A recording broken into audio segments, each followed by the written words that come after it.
Ladies and gentlemen, welcome to the Real Firm Podcast. Thank you so much for joining me, tuning in, listening, watching, however you may be consuming this media platform content.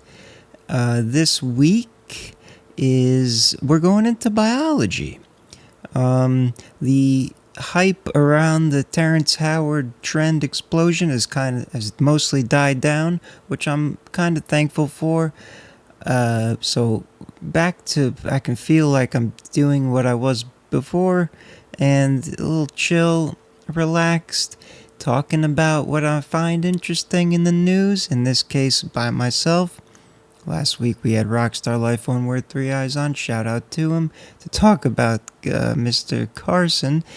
But this time we're getting into some real interesting science in the evolutionary biology and that sort of thing. Recent news about that. And of course, to close it out with a Florida Man of the Week, let's get into the genomic progressions.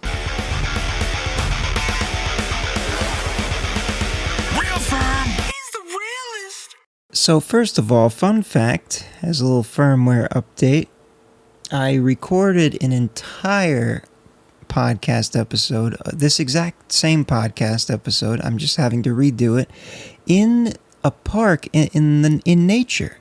And it wasn't even because of the nature of the topics. It actually just kind of lined up.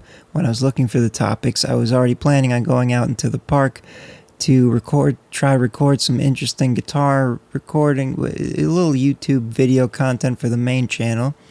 That's youtube.com, realfirm.com. You can find everything there if you're interested, and it's in the description. Every once in a while I haven't been doing as much uploading on the FERM channel as I should be, but mental health stuff, Anyway, we keep doing this and we're consistent here, and I'm happy about that. I can't speak. So, I fully went out and recorded an entire episode in the next to the woods. It was a good time. I'll put up a clip here real quick so you can see what was wrong with it. Listeners will not get it, but I'll explain it after it plays. I am on a towel on the ground, bugs crawling on my legs in the woods. The reason for that I will go into briefly as we go on with the episode. So I set up my camera against this tree, and I had a towel I was sitting on because I was playing some guitar, recording some fun. I was trying to record a demo for a song that I've finally kind of finished writing, acoustic guitar song, and I was going to make a whole YouTube video content thing around it. Would also do some freestyle, fun, making up songs on the spot kind of thing. And that's still kind of there and works, but if you're watching, you will see the entire thing is out of focus. And part of me was like, well, I still liked how I ran the talk of it all, but I just couldn't, it's completely out of focus. Even though I remember looking at the viewfinder pointed towards me, and I saw the tracker following my eye, so I thought, oh, it's definitely in focus. Nope, not at all. And so I'm doing it all over again here, less than 12 hours before I need to upload the audio, which is what I was trying to avoid, but that's all right. I was trying to make it more interesting by being in the woods and recording it, but that's all right. We'll get to it another time. But yeah, so that happened, and but be on the lookout if you're interested in the FERM channel. You can go soon. I'll be uploading what I did there. Some of that footage is a little out of focus, but not nearly as bad as what happened with the podcast recording. Anyway, to the to the main. Oh yeah, and one more thing about the other content is the Real FERM Radio. I tried last week, did a little demo run of that. Went pretty well. The audience that is used to coming for the other format that I did, I'm having a little trouble shifting over and getting people to understand the new format. So I'm going to keep trying it out, another one this week. So if you're into listening to underground music, anyone from all levels of production and whatnot, songwriting, genres, live stream, Real FERM Radio live stream over on the FERM channel. realferm.com for the updates. Anyway, let's get into this week's scientific topics here. So this one's all about biology, which is why it was so perfect that I was in nature, but we're still in nature. This is nature. If I'm not in nature, then I'm in heaven or some other interdimensional reality. As far as nature, it's a funny term, nature. It can be used to, in physics, nature is reality. It is reality. And common speak, it is outdoors. It's just a fun thought observation I figured I'd point out. Anyway, I'm doing too many riff tangents here. I'm gonna get on it. Apologies. Bear with me here. Okay, so the first article, a biophysicist is behind this one. So kind of crossing fields. I actually took a biophysics course as part of my curriculum for the Masters in Applied Physics program I was at NYU. Interesting course. I think I only got a B, but yeah, there's a lot of interesting stuff in biophysics. But a man named Denis Noble, I believe Dr. Denis Noble, he, much interestingly enough, in a similar way to Terrence Howard, except Denis Noble is actually an actual academic scientist, but in the same vein of Mr. Howard's trying to reformulate the view of an understanding of scientific principles and in particular genetics and evolution more specifically. He argues that the gene-centric view of evolution is flawed, highlighting the lack of genetic cures despite significant... This is just a summary. I want to read for you the headline and then the first two paragraphs because it is quite it's quite poignant. So the headline is, and this is from Forbes, evolution may be purposeful, and it's freaking scientists out. June 14th, a couple days ago. And so it starts like this. Where are all the genetic cures? Asks Denis Noble, a frustrated biophysicist, Royal Society fellow and pioneer of the field of systems biology. They don't exist. Where will they be? They won't exist. Since mapping the human genome in 2003, research priorities and funding shifted significantly towards genetics. The investment improved disease detection and management, but failed to deliver on its promise of cures for our most deadly diseases like heart disease, type 2 diabetes, Alzheimer's, and most cancers. Compounding the issue, a large-scale 2023 study concluded that genetic risk scores perform poorly at predicting who's going to develop common diseases. For Noble, the billions invested annually in genetic research represents less of a strategy and more of a scientific confusion that we are our genes. The scientific story of who we are is a reductionist, gene-centric model that forfeits natural phenomena like purpose due to its association with intelligent design and a transcendent intelligent designer. Noble is neutral on religious matters, yet he sees compelling evidence that purpose may be fundamental to life. He's determined to debunk the current scientific paradigm, Terrence Howard method there, or attitude, and replace the elevated importance of genes with something much more controversial. His efforts have enraged many of his peers, but gained support from the next generation of origins of life researchers working to topple the reign of gene criticism. If successful, the shift could not only transform how we classify, study, and treat disease, but what it means to be alive. If I were a graduate student studying biology or biophysics, I would be knocking at Dr. Noble's emails,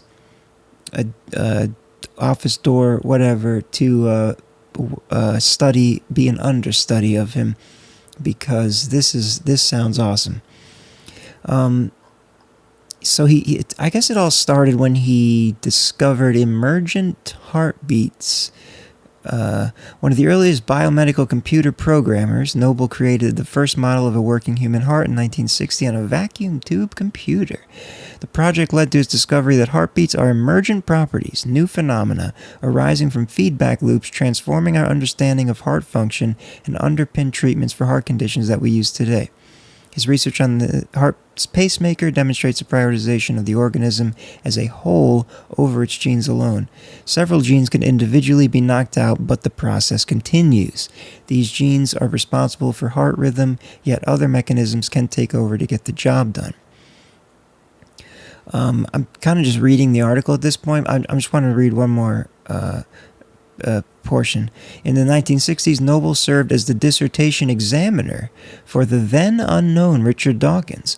Dawkins, a prominent figure in the new atheism movement,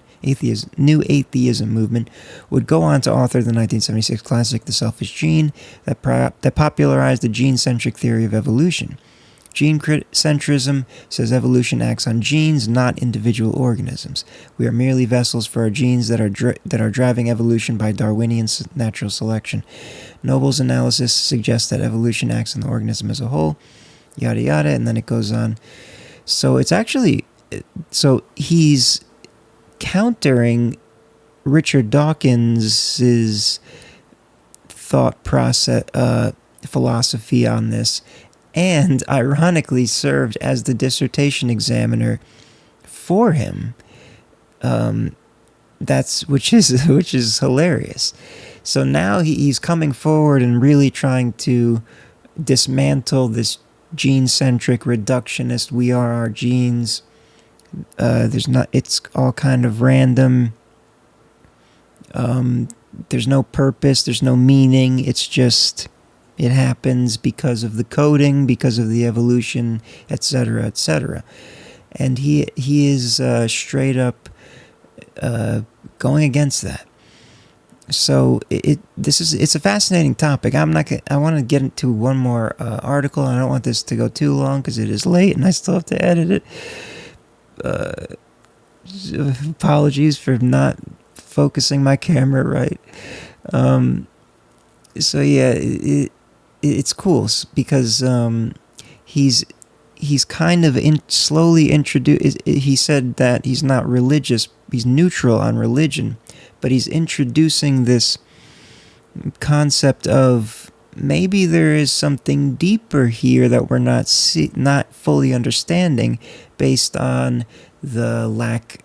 The two main things that he seems to cite is the lack of genetic cures and the emergent heartbeat phenomenon, saying that the heartbeat is a part of a feedback loop from the whole organism, not just and when certain genes are taken out, the heartbeat still continues. So he's saying from those two things, and perhaps more that I haven't fully divulged into, the evolution is purposeful. It's not just random and nihilistic, I guess, is the way to put it. So kind of injecting a little faith into the matter, but not faith in a religious sense, just like faith isn't the right word. It just like a deeper purposeful meaning, as he called the purpose, evolution with purpose, not just with pure driven of physics, of the nature of the universe that drives evolution to happen. That it's something more profound on a personal and organism as a whole level, which I, again, find super fascinating. Shout out to Denis Noble for this research and speaking out about it. As he says, as they say, he has many detractors and critics, Richard Dawkins being one of them. And he was on the board for this dissertation, which is fantastic. Here's some other. I want to read some other parts of it. These articles corroborate the general theme that genes are not the blueprint for life. The title of Noble's review in the journal Nature, heralding science writer Philip Ball's primer, How Life Works, A User's Guide to New Biology. Ball, a former editor of Nature, admonishes the life sciences for ignoring obvious natural properties of living systems like agency and purpose because of quasi-mystical associations with intelligent design. In the book, Ball illustrates the resistance to letting go of the tidy tale of gene-centrism and the idea that genes control health more than a bit and somewhat. Like Noble, Ball is advocating for a new biology. Noble's urgency is more than academic. This is a critical failure of the healthcare. I face the same problem as many other people face, families having to deal with serious illness with social care that costs more than you can afford. I've been through all that. I know what it does to families. He considers it a foregone conclusion that aging populations will strain health systems to the point of rupture if we continue with gene-centrism. So he's not only just espousing the new concept, he's driving it in with almost like a, not really political, but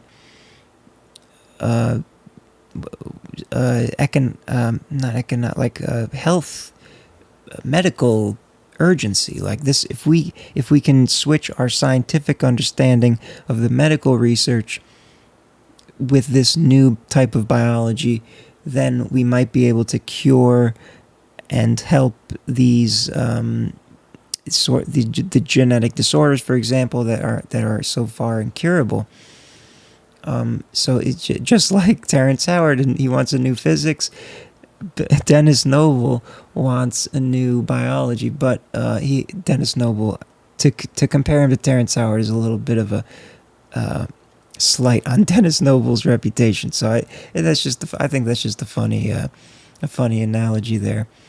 But the critics, Noble's critics worry that entertaining religion-adjacent views subverts established science and the entire scientific project, but Noble's research doesn't challenge the scientific method. It challenges a scientific epoch marked by a purely mechanistic view of nature that coincided with the Industrial Revolution and age of mechanization.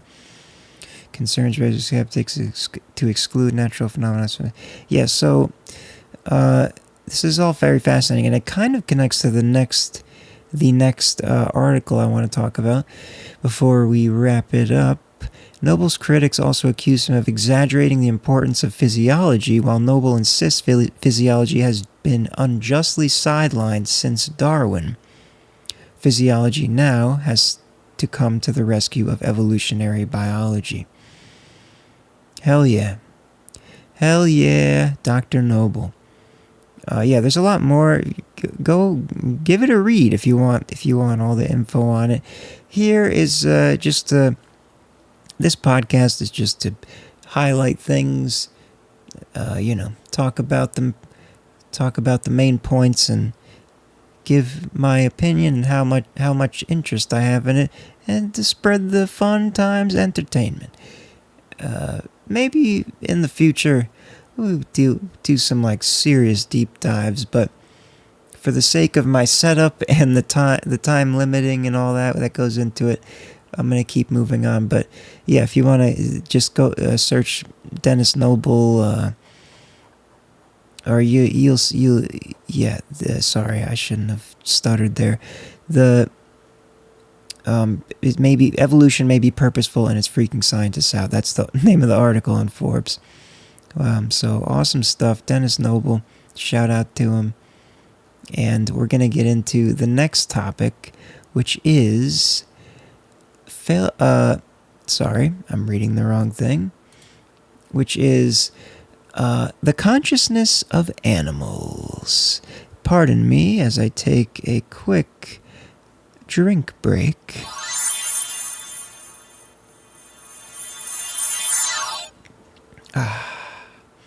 Drink, breath, break. All right, so the next article from the BBC, Are Animals Conscious? How New Research is Changing Minds. Here's a little summary of it from ChatGPT. Darwin's idea that animals are... So here's where Darwin comes back in. Apparently, I didn't know this, but Darwin was the first one to say that all animals are conscious, I guess. Darwin's idea that animals are conscious has been historically shunned. New evidence such as bees displaying intelligent behaviors and other animals showing signs of self-awareness and emotion is challenging the view. So here are the two main scientists in this article. Professor Lars Chitka and Professor Jonathan Birch argue for reconsidering animal consciousness. This shift in thinking could reshape our understanding of animal behavior and welfare.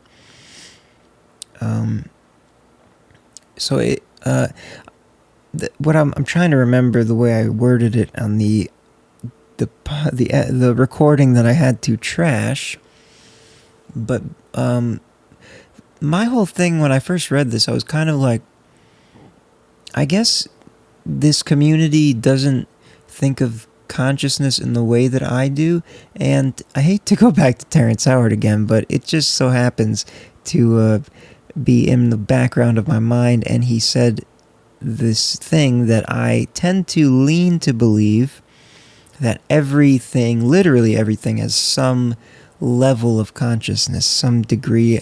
I think some of the guru, like Deepak Chopra and those kind of Eastern religion people, believe that not even just living things, but molecules and particles have consciousness of sorts, which may or may not be true. There's no evidence to prove it, but that would be very cool if that were the case.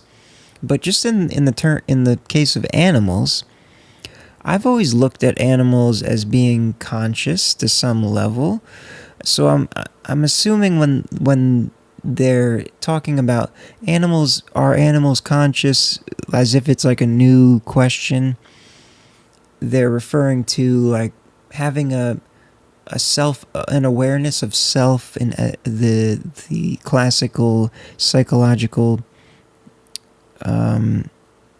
description by Sigmund Freud, the id, the ego, and the superego. Especially the ego. All animals have the id. That would be the drive for sexual drive and instinctual survival instincts and all that. And then the ego being your identity, how you take in the world and form your sense of self around that. Excuse me. And then the superego being your ideal, what you think that you are, something like that. But so I guess they're saying when they use the term consciousness in animals, they're saying that basically, like our level of consciousness. But I've always thought of all animals. If you're moving around, if you're eating, if you're hunting, if you're hiding, if whatever, prey, predator, you're sensing things, you're responding to them, you're conscious, you're aware. That's consciousness, that's a level of consciousness. So I find it kind of curious that they use the term. I guess there's not a better term to describe like self-awareness. I think is really what they. Anyway, let's get into the article a little bit. I read that part. So here's a couple. Before we get into more of it, here's some examples. Octopuses discovered to avoid pain and seek out pain relief in experiments. Cuttlefish remember details of specific past events, including how they experienced them. Crayfish, little shell creatures, display anxiety-like states when given mild electric shocks, but were calmed on receiving anti-anxiety drugs. Shooting up the crayfish with Xanax? What's going on here? Crabs overcome their aversion to bright light if they have experienced an electric shock in a dark area, weighing up the intensity of the shock and the brightness of the light. And there was another... Sorry, I'm a little all over the place on this one. I was prepared, and then I recorded the episode, and then I had to do another one, as I said. So bear with me. I wanted to read a specific part that I've now lost. Here it is. Sorry. Because we see... this is a quote from the article. Because we see things through a human lens, we tend to associate consciousness with language and intelligence. That's what I was getting at before. Just because they go together in us, it doesn't mean they go together in general. Cleaner Ross fish recognize themselves in the mirror, indicating a degree of self-awareness. Zebrafish show signs of curiosity and show sustained interest in new objects. Bees show playful behavior by rolling wooden balls, apparently for fun. Bees roll wooden balls for fun? How does a bee roll a wooden ball? I'd like to see a video of that. For fun rather than for any useful purpose. Fruit flies have their sleep patterns disturbed by social isolation. Oh, how sad. So this is, there's a lot of implications here. The more people kind of accept this, obviously the animal rights community, vegans, they they pretty much already believe this, I guess, in a sense, because the animals are suffering. We don't want to hurt them. Therefore, let's not kill them. Let's eat plants. But life, plants may not be in the animal kingdom, or fungi. There's all kinds of things that vegans eat that seem to demonstrate some sort of awareness of environment and networking, communication of some kind. Humans, we got the top. We're in the apex. We've got the language. We're able to invent communication, not only with the manipulation of sound waves and our brains processing the frequency changes and amplitude changes into thoughts and ideas and the communication of such. Not only that, we have invented ways of broadcasting them over space and time at the speed of light. So there's that. So we are definitely leaps and bounds ahead of consciousness on the animals, but there's definitely the level of it. So I've always thought this, but it is being brought up more apparently. Because this is from BBC. I didn't mention it before. The BBC 2 days ago when I read the article today, as I'm recording this, and the more people start believing that animals are aware and conscious, the more will not hurt them, which is a good thing. But I will say, as not a vegan, not an anti-vegan, but I'm a libertarian, live and let live, libertarian in social way. I don't care what you do, what your diet is, but I do think the nature of nature and the ecosystems is the predators get the prey. We are the apex predators. Lions hunt gazelles. Frogs eat flies, and then it all balances out, and it's a nice ecosystem. We hunt animals, we eat them. The factory farming, that's a little bit of an issue, I will admit, and I'm not for that at all. But yeah, I don't see a problem in consuming animal flesh, because they don't seem to have identities. But where do you draw the line? This particular philosophical topic, I could probably go on for another 20 minutes about. I'm not going to, but just the idea of when is it okay to, what is that naturing of the suffering of the animal? Because you think, okay, well, they're certainly in pain. They writhe in agony as you chop their head off, or they, twitch, or they run around like a chicken for a couple minutes. I don't know how that works.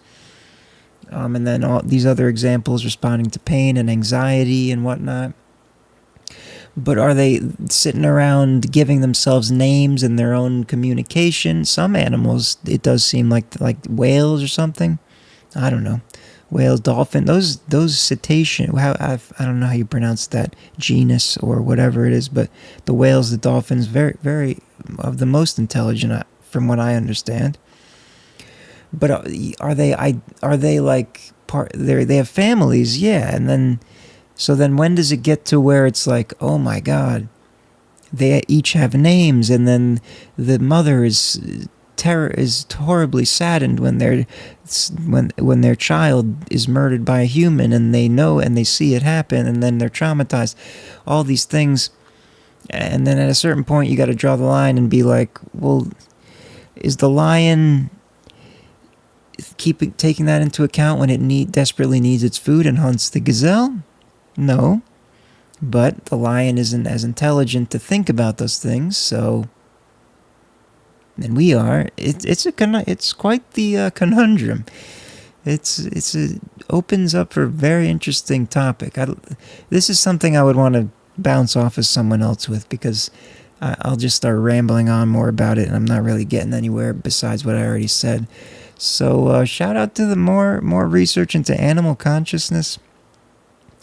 Again, I still think there is a chance that anything and everything has some level of ethereal consciousness based on psychedelic experiences. I'll just leave it at that. Not saying I believe it 100%. As a science person, I am agnostic to it, but I feel it. I'll say that. But science is not based on feelings. It's based on data and research and experimentation and repeatability and all that. So, there you have it. Fascinating biological, scientific articles, news, new ways of thinking about genetics and evolution, not gene-centric, organism as a whole, Denis Smith, and of course I already forgot their names, but the ones who are talking about the animal consciousness, doing more of that research. Keep it up. We want more of it. We want to know. We got to get down to the bottom of it. Now, the bottom of this episode is always a Florida Man of the Week. Now, I got to pull it up. I like to keep it not pulled up until I have to read it, because of when I do these solo episodes on the computer, the news websites take up so much RAM, and then it's capturing my camera, and it's a lot of... Anyway, that was an unnecessary detail. Just thought I would say that as I was opening it up. Florida man accused of stripping naked, lighting dog on fire. I forgot this was related. Lighting dog on fire outside Daytona Beach Hotel. Now, apologies for laughing. The dog is safe. The dog has not perished. But the headline is hysterical. And it's just, again, another perfect lineup for the topics. I also did not try to make these related to what I was talking about, but animal cruelty, animals are conscious, and dogs, of all the animals, the most beloved by humans, the average human at least. So, Daytona Beach. A Florida man is accused of stripping naked and lighting his dog on fire in the parking lot of a Daytona Beach hotel on Tuesday night. Michael Zellers, 65, was arrested and charged with the following after the incident that unfolded at the Wyndham Hotel and Resort on North Atlantic Avenue. He's in the parking lot in what I'm assuming is a pretty decently high-end hotel and resort in Daytona Beach, naked, lighting a dog on fire. Just picture that. I kind of wish we had footage to see, but unfortunately we just get his mugshot. These are the crimes: felony, animal cruelty, obstructing an officer without violence, indecent exposure, possession of a controlled substance without a prescription, disorderly conduct, violation, probation. So he's a crazy Florida man prior as well. He's got Florida man priors. Police responded to the Daytona Beach Hotel just before 10:30 p.m. after reports came in of a naked man on the property. A man, later identified as Zellars, was standing in front of the hotel with his genitals exposed as guests walked in and out of the building. According to the arrest affidavit, Zellars at first allegedly ignored officers' commands to turn around and put his hands around his back, but he was eventually placed into handcuffs after a brief struggle. Officers then spoke with a couple of hotel security officers who said Zellars was dropped off at the property by an unknown black truck. That's when the 65-year-old man allegedly pulled his pants down, exposing his genitals. He then grabbed a lighter from his pocket and proceeded to burn his dog on his ears, neck, and paws. Aww. Police said the dog suffered superficial injuries, and the report was forwarded to animal control officers for follow-up and medical care. So the dog's all right. Superficial injuries, just a lighter to the... Yeah, that's very cruel, but at least the dog wasn't fully set on fire. So that's good. I just, I always like to ponder how does this you get dropped off, 65-year-old man, dropped off in front of Wyndham Hotel and Resort in Daytona Beach, in the parking lot. Minutes after you're dropped off, you pull your pants down and proceed to light your dog on fire. Or try to light your dog on fire. I just don't understand it says he had fentanyl, whatever. Fentanyl just knocks you out and makes you feel like you're having an orgasm and you're just nodding out. That's not something you want to light your dog on fire for. This man is insane. I don't know what else to say. If it said he had meth or crack or PCP, then that'd be one thing. Unless he was withdrawing from the fentanyl, but if it was in his pocket and he was dropped off by a black truck, you think he would have got his fix already before he, Anyway, naked, lighting your dog on fire in a parking... Wait, did it say it was his dog? Exposing these giant lead proceeded to burn his dog. Yeah, what the fuck? This is bizarre. Like most of these Florida man stories, I wish there was more in-depth reporting on exactly what the context of what happened was, but those are the crimes. Florida Man of the Week. Every week I get worried that I'm not going to find a good one, but so far we've been like 3 for 3 the last 3, obviously. All bangers. Fascinating Florida Man stories of obscene, absurd crimes. You gotta give it to us. One of these days, if things go wrong for me in my life, I will. If all hope is lost, and I'm homeless, I will make sure I make a Florida Man headline as my last hoorah. Hopefully that doesn't happen, and you'll never have to see that. Thank you all for joining, listening, watching, tuning in to the Real Firm podcast.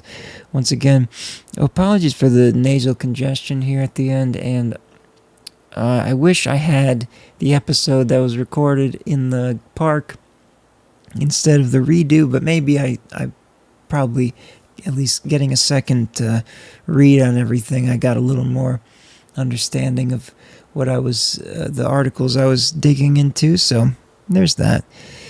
Take care, have a good week, and talk to you next week. Maybe alone again, maybe with a guest, you never know. My life is very chaotic and bipolar right now. Peace and love. I like to think of different ways to say goodbye in other languages. Ciao. I think I already said that.